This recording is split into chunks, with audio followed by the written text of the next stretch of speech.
दोस्तों एक बार फिर से स्वागत है आपका अपने खूबसूरत से चैनल पे। तो आज हम डिस्कस करने वाले हैं कुछ बेसिक फार्मूलेज। पहले पार्ट की वीडियो YouTube पे अपलोड हो चुकी है, उसको आप देख लीजिएगा। आज हम दूसरे पार्ट की बात करने वाले हैं। पहले पार्ट में हमने बता दिया था कि जो नॉर्मल ग्रेविटी फोर्स होते हैं और वेलोसिटी, एक्सेलरेशन, ये सब हमने पूरा कवर कर दिया था। आज हम बात करने वाले हैं उसके आगे के फार्मूलेज की। तो चलिए स्टार्ट करते हैं। तो देखिए पहला लिखा गया है इलेक्ट्रिक करंट। तो इलेक्ट्रिक करंट तो आप जानते ही होंगे क्या होती है। इलेक्ट्रिक करंट जब बनती है जब कोई आवेश चलता है और जो चार्ज होता है वो कैसा होता है, वो फ्री इलेक्ट्रॉन्स, उसके अंदर जो फ्री इलेक्ट्रॉन होते हैं किसके अंदर, कंडक्टर्स के अंदर, तब बनती है इलेक्ट्रिक करंट। तो इलेक्ट्रिक करंट का फॉर्मूला क्या होगा, इलेक्ट्रिक करंट का हमारे पास फॉर्मूला होता है I बराबर Q अपॉन टी। क्या होता है फॉर्मूला, इलेक्ट्रिक करंट का फॉर्मूला हो जाएगा I बराबर Q अपॉन में टी। अब उसके बाद बात करते हैं हम सेकेंड फॉर्मूले की, तो वो है चार्ज। तो देखिए चार्ज क्या होता है, चार्ज मतलब ये है कि चार्ज दो टाइप का होता है, नेगेटिव पॉजिटिव चार्ज। चार्ज के कारण ही बनती है इलेक्ट्रिक करंट, ठीक है। तो देखिए यहाँ पे हम जो चार्ज का फॉर्मूला है वो है Q बराबर Ne, और ये प्लस क्यों लगा है, क्योंकि जो है चार्ज होता है क्वांटाइज। क्वांटाइज का मतलब क्या है कि चार्ज जो है निगेटिव नहीं हो सकता है, उसके साथ साथ n यहाँ पे जो है वो एक होल नंबर होगा जीरो को छोड़ के। मतलब कि चार्ज कभी भी 2.5 या 2/3 ऐसे नहीं लिखा जा सकता है, ठीक। फिर नेक्स्ट फार्मूला है रेजिस्टेंस का। तो देखिए ओम्स का लॉ एक था, उससे रेजिस्टेंस का फॉर्मूला निकल के आता है R बराबर V अपॉन I, जहां पे R तो रेजिस्टेंस, V क्या है, V वोल्टेज है, और I क्या है, करंट। तो ये रेजिस्टेंस का फॉर्मूला है। उसके बाद पोटेंशियल। तो देखिए पोटेंशियल जनरली ये होता है कि जब हम कोई बैटरी लगा के डीसी जो बैटरी होती है उसको लगा के हम कोई लाइट वाइट जलाते हैं तो उसमें एक प्लस टर्मिनल होता है और एक माइनस टर्मिनल होता है, ये तो आपने देखा ही होगा। तो जो प्लस से माइनस के बीच में जो वो मतलब कि जो वोल्टेज होता है उसी को हम कहते हैं पोटेंशियल। तो पोटेंशियल का फॉर्मूला क्या हो जाएगा, V बराबर W अपॉन Q, यानी कि प्लस पॉइंट से जो माइनस का जो पॉइंट है वहां तक हम किसी आवेश को ले जाते हैं तो हमें कितना वर्क करना पड़ता है, यही होता है पोटेंशियल। फिर उसके बाद नेक्स्ट फॉर्मूला है स्पेसिफिक रेसिस्टेंस। तो स्पेसिफिक रेसिस्टेंस का फॉर्मूला क्या हो जाएगा, देखिए R बराबर होता है रो एल अपॉन ए। ये फॉर्मूला होता है रो एल अपॉन ए, जहां पे रो है स्पेसिफिक रेसिस्टेंस। तब जब हम यहां से निकालेंगे स्पेसिफिक रेसिस्टेंस का फॉर्मूला तो वो आ जाएगा रो बराबर RA अपॉन में L, ठीक है। तो इसमें कोई प्रॉब्लम वाली बात नहीं है। हाँ चलिए एक चीज और देख लेते हैं हम, जो R है रेजिस्टेंस, इसका जो यूनिट होता है वो पता क्या होता है, रेजिस्टेंस का यूनिट होता है हमेशा क्या, रेजिस्टेंस का यूनिट होता है ओम। अब ओम क्या है, ओम एक साइंटिस्ट थे जिनके नाम पे रेजिस्टेंस का यूनिट दे दिया गया। आपको जनरली ये यूनिट बहुत काम आ सकती है अगर कोई भी आप एग्जाम दे रहे हैं, फिर चाहे वो कंपटीशन लेवल का हो या फिर चाहे बोर्ड लेवल का हो, ठीक है। फिर स्पेसिफिक रेजिस्टेंस की अगर हम यूनिट की बात करें तो इसकी यूनिट होती है ओम मीटर, ओम इंटू मीटर, ठीक। फिर उसके बाद नेक्स्ट हमारे पास फार्मूला है हीट एनर्जी। तो देखिए हीट एनर्जी, एनर्जी के बारे में तो आपको हमने बताया था कि एनर्जी बहुत प्रकार की होती है, और एक एनर्जी का ये भी प्रॉपर्टी कि एनर्जी को हम ना तो नष्ट कर सकते हैं ना तो उसे बना सकते हैं। किसने बताया था, ये आइंस्टीन ने बताया था, ठीक है। तो देखिए हीट एनर्जी का जो फॉर्मूला होता है वो होता है W बराबर VIT। अब आपने सोच रहे होंगे कि हीट में ये वर्क W कहाँ से लिख दिया, तुमने बताया था ना कि वर्क एनर्जी सब सेम ही सेम चीज है ना। तो W बराबर VIT, इसको जूल ने दिया था, हीटिंग इफेक्ट ऑफ जूल। और वर्क की एनर्जी, सॉरी वर्क की यूनिट हो या एनर्जी की यूनिट हो, दोनों की यूनिट होती क्या है, जूल। तो इसकी भी यूनिट हो जाएगी जूल।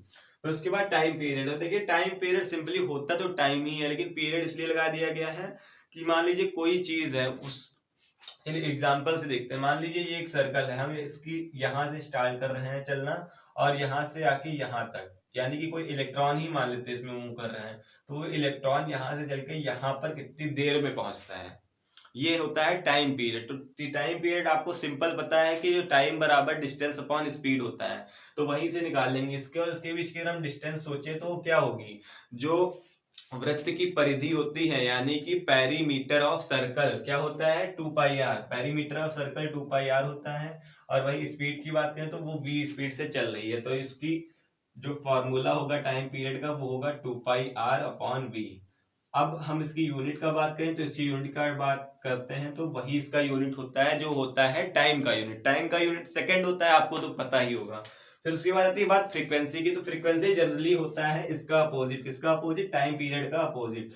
तो F बराबर 1/T, ये होता है फ्रीक्वेंसी। अब एंगुलर फ्रीक्वेंसी का मतलब ये है कि कोणीय आवृत्ति कितनी होगी। अगर किसी मतलब कि कोण पे, एंगल पे कोई चीज घूम रही तो वहां पास कितनी आवृत्ति होगी, ये होती है क्या, एंगुलर फ्रीक्वेंसी। तो एंगुलर फ्रीक्वेंसी को हम लिखते हैं ओमेगा से, और ये होती है 2πf, ये होती है एंगुलर फ्रीक्वेंसी, जहाँ पे f फ्रीक्वेंसी है नॉर्मल वाली, और 2π तो पता ही है। अगर पाई की वैल्यू आपको नहीं पता तो बता देते हैं जनरल। पाई की वैल्यू अभी तक वैसे फिक्स नहीं है, कोई भी मतलब कि फिक्स आई नहीं, बस हम कैलकुलेशन के लिए यूज कर लेते हैं 3.14 या फिर 22/7, तो ये जो चीजें यूज करते हैं कैलकुलेशन के लिए, ठीक। फिर उसके बाद हम बात कर लेते हैं फ्रीक्वेंसी की यूनिट की। तो देखिए फ्रीक्वेंसी की यूनिट भी है एक साइंटिस्ट के नाम पे, जिनका नाम था हर्ट्ज, तो उन्हीं के नाम पे फ्रीक्वेंसी की यूनिट भी हो जाती है हर्ट्ज, ठीक। फिर बात आती है करंट डेंसिटी। तो हमने आपको बताया करंट के बारे में। करंट कैसे बनती है, जब एक फ्री इलेक्ट्रॉन्स, एक नहीं बहुत सारे फ्री इलेक्ट्रॉन्स जब मूव करते हैं तब बनती है करंट। तो करंट डेंसिटी का मतलब ये है कि कहाँ पे करंट कितनी ज्यादा है, कितनी डेंस है, तो वही होता है करंट डेंसिटी। करंट डेंसिटी को हम लिखते हैं J से, और फॉर्मूला उसका होता है J बराबर I/A, ठीक है। अगर इसकी यूनिट की बात करें तो इसकी यूनिट हो जाएगी एम्पियर पर मीटर स्क्वायर, ठीक।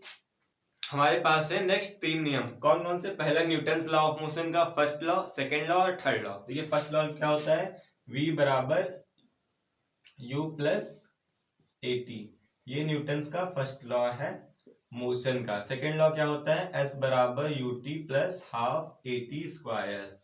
थर्ड लॉ क्या होता है, अभी बताते हैं आपको। सेकंड लॉ हो गया S बराबर UT plus half AT square. Third law हमारे पास हो जाएगा V स्क्वायर बराबर U स्क्वायर प्लस 2AS, ये होता है हमारे पास थर्ड लॉ। तो ये 3 न्यूटन के नियम है।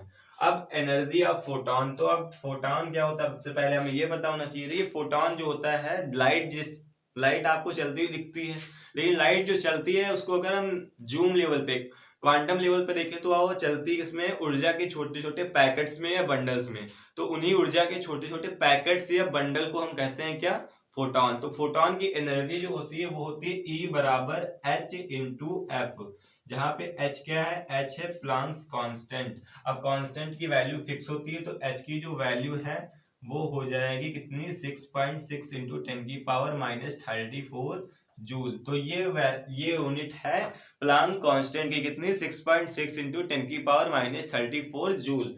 फिर F तो फ्रीक्वेंसी है, और एनर्जी की यूनिट तो जूल होगी, ये आपको पता ही है। कोलंबियन फोर्स, तो देखिए आपको हमने ग्रेविटेशन फोर्स बताया था, वैसे ही सेम मिलता जुलता कोलंबियन फोर्स होता है। कोलंबियन फोर्स होता है F बराबर K Q1 Q2 और अपान में क्या हो जाएगा, R स्क्वायर। ऐसा ही था ग्रेविटेशन फोर्स, उसमें क्या था, Q1 Q2 की जगह M1 M2 था, और K की जगह कैपिटल G था। तो यहाँ पे K क्या है, कांस्टेंट है, जैसे उसमें कैपिटल G कांस्टेंट था। तो K को हम कह सकते हैं क्या, विद्युतशीलता। किसी भी पदार्थ की जो विद्युतशीलता है वही K होती है। तो देखिए K की वैल्यू क्या होगी, क्योंकि कांस्टेंट है तो उसकी कुछ वैल्यू होगी, तो K की वैल्यू 9.0 इंटू 10 की पावर 9। अब इसकी यूनिट की बात करें तो वो हो जाती है न्यूटन मीटर स्क्वायर पर kg स्क्वायर। तो इतने जो फॉर्मूले हैं ये, और इसका फर्स्ट पार्ट, इतने फॉर्मूले आपके बेसिक फॉर्मूले हैं। इतने फॉर्मूले क्लियर होने के बाद आपको फिजिक्स जनरली समझ में आ जाएगी। फिजिक्स जो है जनरली बहुत ही इजी सब्जेक्ट है, फिजिक्स को समझना बस चुटकियों का खेल है। ऐसा सब्जेक्ट किसको समझ में नहीं आएगा, इतना इजी, क्योंकि फिजिक्स को आप रिलेट कर सकते हैं अपनी लाइफ से, आपकी लाइफ की घटती हुई हर चीजें फिजिक्स ही तो है। अब न्यूटन लॉ ऑफ मोशन क्या है, 3 ये न्यूटन के नियम हैं जो कि आपको दिन में रात में हर समय दिखते होंगे।